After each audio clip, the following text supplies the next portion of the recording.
ഇതൊക്കെയാണ് എൻ്റെ ഫാമിലി. ചെറിയ കുടുംബം, സന്തുഷ്ട കുടുംബം. ചേട്ടൻ്റെയോ? ചാച്ചനും അമ്മയും പിന്നെ അമ്മച്ചിയും. ചേട്ടൻ ഒറ്റ മോനാണല്ലേ? പിന്നെ ചേട്ടാന്നുള്ള വിളി കണ്ടോ? എന്നാ പിന്നെ മാത്തുക്കുട്ടി വായോ. അല്ല, തനിക്കിങ്ങനെ എന്റെ പേര് ഇതെന്നാ ഒപ്പം നടക്കാതെ പിന്നെ നടക്കാനോ ഇഷ്ടം? മാത്തുക്കുട്ടി വായോ.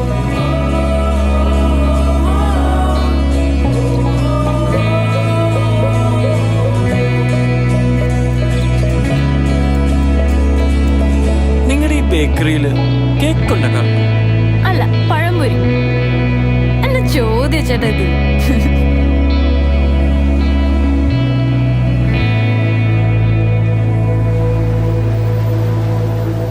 നാട്ടിൽ പോയിട്ട് ഇപ്പൊ എത്ര നാളായി? 3 വർഷം. താനോ? ഞാൻ പോയിട്ടില്ല. അതെന്താ? നാട്ടിൽ പോയാ പിടിച്ചു കെട്ടിക്കും. അങ്ങനെ പിടി കൊടുക്കാൻ ഞാൻ ഉദ്ദേശിച്ചിട്ടില്ല.